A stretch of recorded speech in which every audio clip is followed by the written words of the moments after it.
So, you've committed to this journey. You're watching all the videos, doing all the exercises, meditations, visualizations, journaling, everything that's recommended on this path. And then you start to feel like maybe you're quote unquote falling off the wagon, or you can't keep up, or you're not, what you're doing or even the results or even what you're experiencing doesn't meet your expectations. So we start to kind of question everything, right? This has been a very fascinating journey for me when it comes to, there's obviously that balance of like commitment to something, and then also maybe sometimes your intuition telling you like, well, this path that I thought I wanted to commit to because I thought this was my path, maybe your intuition is telling you, is it really? So there's that fine dance in between those two, and listening to your own truth.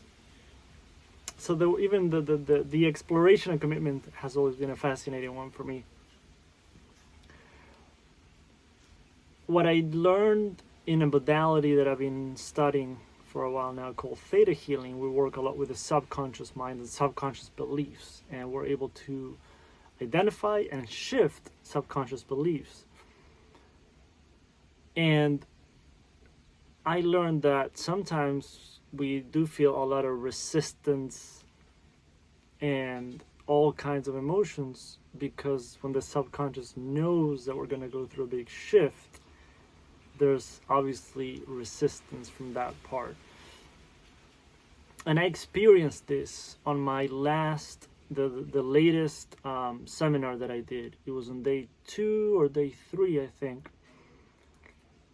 I woke up and I felt all kinds of emotions. I was feeling really weird, extremely emotional. I didn't even want to show up for class. And in that day, I received, and it shouldn't have gone this way, but this is just how things evolved throughout the class, but I received 3 one-on-one extremely powerful healings for me in that day. So I came out of that day in that seminar as a different person. It was like so many shifts, so much clearing, so many beliefs that were shifted and things that changed.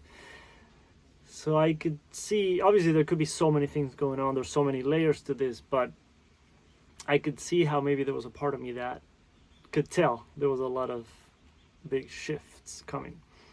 And when it comes to inner child work, that's why I always say that we do need to find the pace that feels good. And sometimes it's not only the pace, but also the approach. If the approach is not very gentle, it might not be the most efficient as well. And sometimes when we feel like we fell off the wagon, or all kinds of ways in which we judge ourselves along the way, do you feel like that's better solved through self-criticism or through self-love? And of course, we do need to get real and honest about, like, am I putting in the time and the effort that it takes for this to help, right? But at the same time, getting very real and honest and authentic about what we're putting into the experience, but also shifting our perception of it, shifting our experience of it through self-love, and not through self-criticism and beating ourselves up for the fact that our commitment to this path and this journey is not meeting our expectations. I've said it in the past, life can get overwhelming. So if you have 27 things on your plate, don't be upset or disappointed at yourself that now this 28th thing that you've placed on your plate, you can't keep up with it. Or you can't do like daily, half an hour every single day, 15 minutes every single day, which is what you were expecting to and hoping to be able to do. but life happens. It's okay to be realistic that things happen. So sometimes I'm a huge proponent, and I've been doing this a lot in my life, of just taking things off of my plate. I've been saying this to friends lately, like, I just want a simpler plate. I want a simpler plate.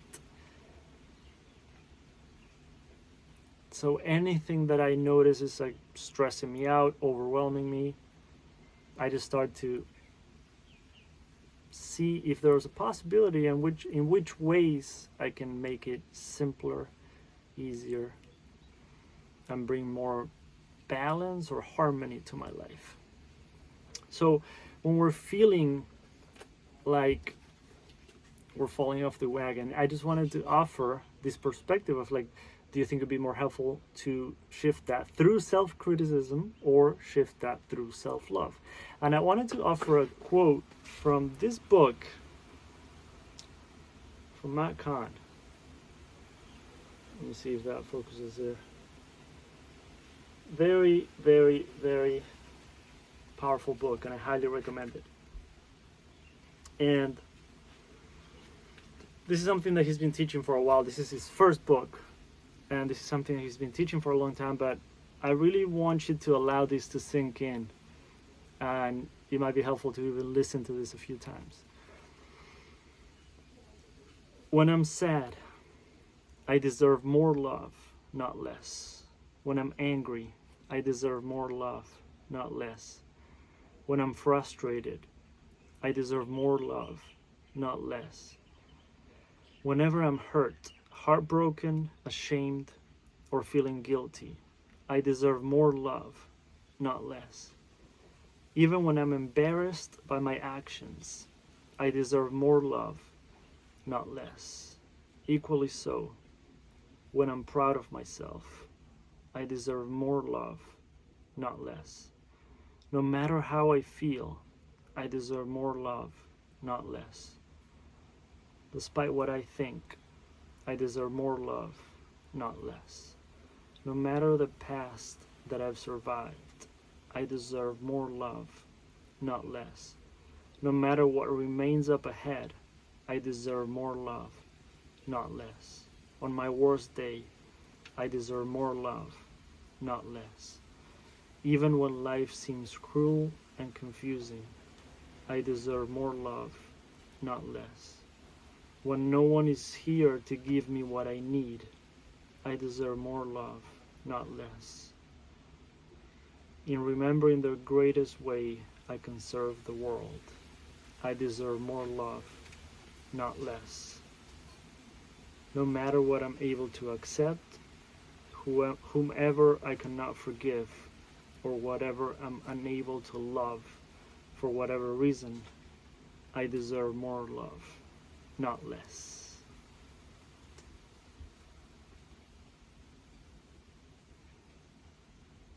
I think this is a beautiful reminder that this is a heart-centered journey.